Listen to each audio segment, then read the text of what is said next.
هل تعرف ما الذي يأخذه الإنسان معه عندما يموت؟ تعال وقل لكم هذه القصة. كان هناك رجل عاش عمره كله وهو يجمع المال حتى صار من أهل الثراء، وفي يوم من الأيام جلس مع ابنه وقال له: يا بني، عندي منك طلبان. الأول: إذا مت لا تنسى أن تلبس إحدى قدمي جوربا قديما. والثاني: هذه رسالة لا تفتحها إلا بعد أن تدفنني.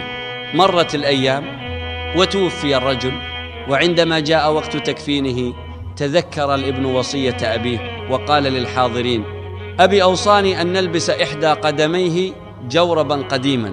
لكن الإمام قال له: لا يجوز، فالميت يدفن في كفنه فقط ولا يوضع معه شيء آخر.